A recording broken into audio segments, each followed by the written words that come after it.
de Derecho Constitucional y Justicia Constitucional de Caracas, Venezuela, nuestra ilustre universidad, que por cierto, bueno, ha también sufrido los duros embates de esta compleja situación. Bienvenido a Globovisión, ¿cómo está? Bien, muchas gracias. ¿Cómo está la situación en la UCB? Bueno, como tú decías, pues, con muchas deficiencias en la infraestructura, ¿no? Y la propia dinámica de la universidad. ¿Cómo evalúa el momento político que vive Venezuela desde su perspectiva profesional y su experiencia, sobre todo para ayudar a comprender frente al mundo lo que pasa en nuestro país, el conflicto político y la diatriba tan dura que al final termina sumiendo a los venezolanos en una dura situación? Bueno, yo diría que lo fundamental desde mi perspectiva, dentro de los distintos temas que deben considerarse en la mesa de negociaciones en México, en primer lugar hay que procurar el éxito de esas negociaciones, pero dos temas claves son el tema del Estado de Derecho y los derechos humanos. Porque realmente si no hay un marco institucional sólido, ¿no?, de garantías para los derechos de todos, es muy difícil que puedan tener éxito otros esfuerzos. Entonces, en ese sentido me parece que es clave que se haya incluido en el memorando de entendimiento esa referencia al Estado democrático de derecho y a los derechos humanos, donde hay una larga agenda que debería ser llevada a cabo. Una de las principales búsquedas, por lo menos de la administración de Nicolás Maduro, tiene que ver con la legitimidad, que ha sido cuestionada por diferentes gobiernos del mundo, incluso con el surgimiento del llamado gobierno interino de Juan Guaidó y los países que reaccionaron ante esto, unos apoyándolo o no. ¿Qué significado tiene, por ejemplo, la participación de Venezuela en la representación de la administración de Nicolás Maduro como presidente en la reciente cumbre de la CELAC en México desde su perspectiva? ¿Esto legitima su visión, su presencia ante el mundo? No creo, porque siguen pendientes temas fundamentales, ¿no?, en relación tanto con las elecciones presidenciales, ¿no?, del 2018, que fueron cuestionadas y que buena parte de la comunidad internacional no reconoce el resultado de esas elecciones, como también las elecciones parlamentarias. Entonces, eso pienso que son temas que también deben incluirse en la agenda de México, ¿no? ¿Y se podrá alcanzar en estas conversaciones de México, que es una de las peticiones que ha hecho el sector de la oposición o la plataforma unitaria, una elección presidencial que pareciera ser el objetivo principal de la oposición? Bueno, tiene que estar en la mesa el tema electoral, ¿no? Luego hay negociaciones. Cuando es una mesa de negociación implica que hay concesiones de ambas partes, es decir, que no se realiza unilateralmente la agenda de ninguna de las partes, ¿no?, sino que implica que tiene que haber conversaciones, pero es un tema esencial que debe estar en esa agenda. ¿Está completo el memorando de entendimiento que se firmó o hace falta incluir algo? Pienso que es importante el tema de los mecanismos de consulta a la sociedad. Es un tema que se ha estado discutiendo. Pienso que es importante que para reforzar ese proceso, para darle más transparencia, existan mecanismos de consulta a la sociedad según los temas que se discuten, porque son temas que evidentemente impactan o pueden impactar en la vida de todos los venezolanos. Hay una agenda social allí, hay una agenda económica, hay una agenda que impacta en los temas de la justicia, pues donde hay una serie de facultades de derecho, ONGs, una serie de sectores sociales vinculados a ese sector. Por lo tanto, me parece esencial el mecanismo de consulta a los distintos sectores sociales, el tema de los mecanismos de garantía de cumplimiento. En todos estos procesos es muy importante que existan mecanismos adecuados de verificación y garantía del cumplimiento. Se ha hablado, desde el principio se dijo que algunos países se incorporarían como países garantes o países acompañantes. Eso no se ha terminado de concretar, o sea, me refiero a países acompañantes del proceso, ¿no? Porque ahora sí hay cada una de las partes, por un lado está Holanda, por el otro lado Rusia, pero realmente hay que apostar sobre todo al fortalecimiento del proceso como tal, para que no naufrague como ha ocurrido con ensayos anteriores.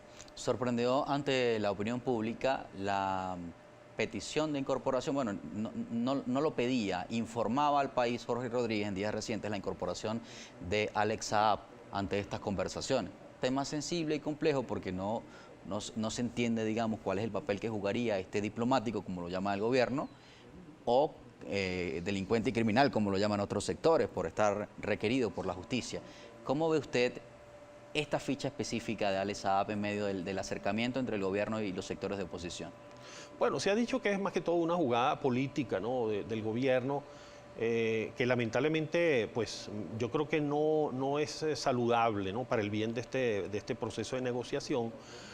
Yo pienso que no va a pasar de allí, ¿no? Probablemente eso no va a pasar de allí. Es más una estrategia política en paralelo, pero como ya lo ha declarado también el representante de la delegación de la oposición, pues la mesa seguirá haciendo su trabajo y va a tratar de no distraerse en virtud de jugadas políticas como esa, ¿no? Pero podría ser una patada a la mesa, como se dice en estos casos. No creo que eso por sí solo sea la patada a la mesa, ¿no? Sino yo creo que bueno, la mesa debe seguir con su agenda, esperemos que así sea, porque difícilmente creo que el país soportaría otro fracaso de procesos de negociación como los que se han dado anteriormente. Sobre todo porque este último se ha vendido un poco más como, digamos, la consecuencia de todos esos procesos anteriores y pareciera que la población ha comenzado a darle cierta confianza a este último proceso, ¿no? Sería decepcionante que se levantaran los actores de la mesa. Sí, exacto, porque este proceso se da en una situación como paradójica. Por un lado, hay ciertas lecciones aprendidas, se quiere aprender del pasado, de los errores que se cometieron, pero por otro lado, los niveles de esperanza son bajos. O sea, ahorita hay un momento de desesperanza general, de descrédito en la institucionalidad, de descrédito en soluciones negociadas, de descrédito, falta de confianza en soluciones electorales. Entonces, precisamente por eso es un momento, en ese sentido, una encrucijada donde hay que levantar nuevamente, digamos, la confianza de la gente en una ruta pacífica de solución de los problemas del país, pero esa recuperación tiene que basarse en hechos concretos y en una oferta auténtica, ¿no? Genuina, de que las cosas van a ser diferentes, es decir, de que realmente sí se van a dar pasos negociados para una transición a una construcción democrática y que no se trata simplemente, digamos, de ganar tiempo o mantener el status quo, ¿no? Que existe. Y el punto en el que nos encontramos ahora significa que ha sido fructuoso, los procesos anteriores han dado resultados o han sido absolutamente infructuosos. Hasta ahora la percepción y la opinión general que se tiene es que fracasaron, de que esos procesos realmente fracasaron y más bien minaron mucho el terreno para un momento como este. De desconfianza, a la que se refería. Tenemos que hacer una pausa en esta conversación. Tenemos como invitado en esta parte del programa Jesús María Casal, doctor en Derecho, decano de la Facultad de Derecho de la Universidad Católica Andrés Bello y profesor de Derecho Constitucional y Justicia Constitucional de la Ilustre Universidad Central de Venezuela. Analizamos el momento político, sobre todo el acercamiento entre el gobierno y también los sectores de oposición venezolano que se desarrolla en México por estos días. Regresamos. En esta parte del programa, en primera página por la señal de Globovisión, hablamos del momento político, el tema de las negociaciones en nuestro país y uno de los puntos que también se ha tocado, se ha colocado sobre la mesa, tiene que ver con la reforma judicial. Hay modificaciones sustanciales que se están haciendo. Diosdado Cabello hablaba hace algunos días de la modificación de algunas leyes. Un tema que además tiene que ver con un reciente informe de la Misión Internacional Independiente del Consejo de Derechos Humanos de la ONU sobre la utilización del Poder Judicial en Venezuela como aparato de represión contra la disidencia política, así como la politización de la justicia, que involucra a jueces, fiscales, el presidente, líderes de diferentes organizaciones, instituciones venezolanas que tienen que ver con la administración de justicia. Tema sensible y sobre todo, como decía, por los informes internacionales, Venezuela o la administración del presidente Maduro es señalada en el mundo de violación sistemática de derechos humanos, de manipulación de la justicia, etcétera. ¿Cómo este punto incide en este momento de negociación? Pienso que ese es un tema clave para el futuro de Venezuela, la independencia de la justicia, ¿no? Y ya se ha anunciado que en el proceso de negociación el tema se va a plantear y ya el propio memorando de entendimiento pues se refiere al Estado democrático de derecho. Por lo tanto, algo esencial es que se establezcan las bases para una administración de justicia independiente. Todos estos informes internacionales en lo que coinciden es que hay un serio problema de independencia judicial, porque todo lo que implica, como dice el último informe de la Misión de Determinación de los Hechos de Naciones Unidas, todo lo que implica presiones de altos funcionarios sobre los jueces, todo lo que significa tener una justicia provisoria, es decir, que si no la totalidad, la gran mayoría de los jueces son jueces provisorios, de manera que no se ha desarrollado el principio constitucional de la carrera judicial. Ese es un tema clave. Hay que realmente constituir una carrera judicial a partir de concursos públicos de oposición, hay que trabajar en la formación de los jueces y que a partir de allí, en función del mérito, o sea que se ingresa al Poder Judicial y también en función del mérito,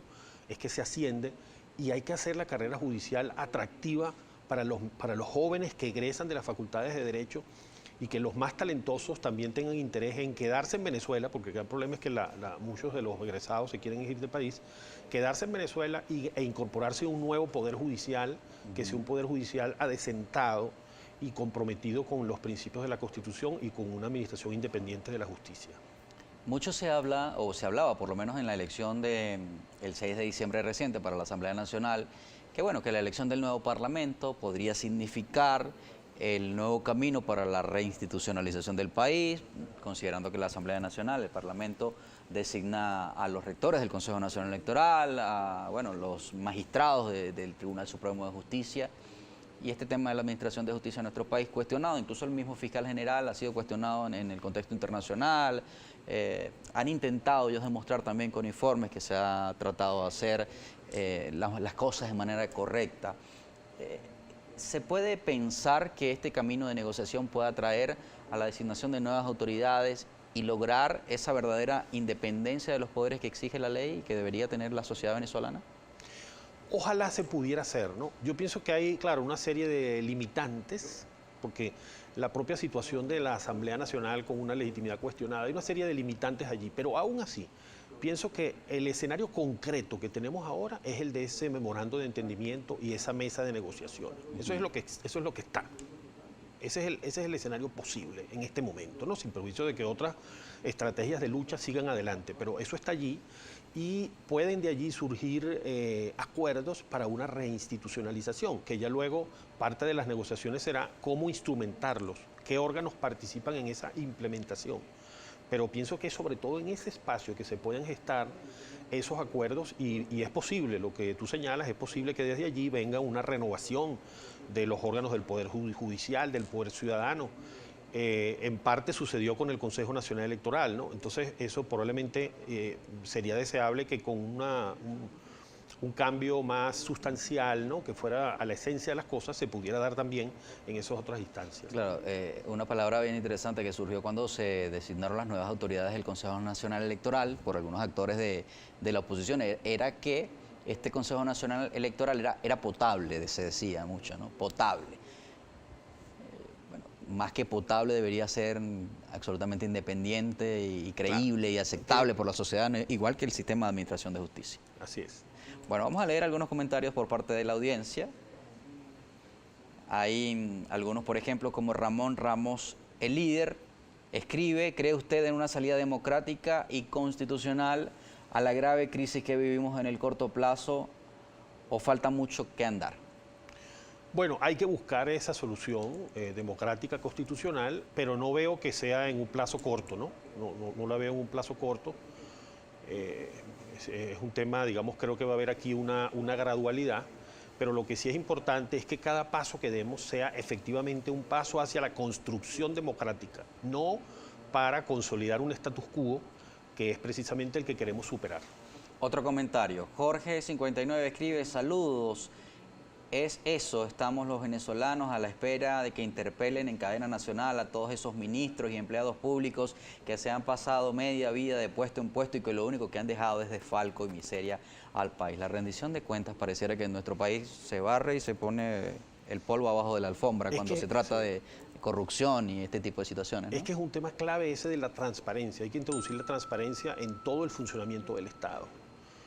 Este tema, por ejemplo, ahora de un cúmulo de leyes que se han aprobado de manera absolutamente precipitada, sin oportunidad para un debate público, para hacer observaciones, eso también conspira contra la transparencia. Es decir, hay que dar ejemplo en todos los terrenos del funcionamiento del Estado sobre la transparencia y lo que se señala efectivamente sobre la corrupción. Hay una corrupción a gran escala y un poder judicial independiente debería precisamente comprometerse en luchar contra esas situaciones de corrupción.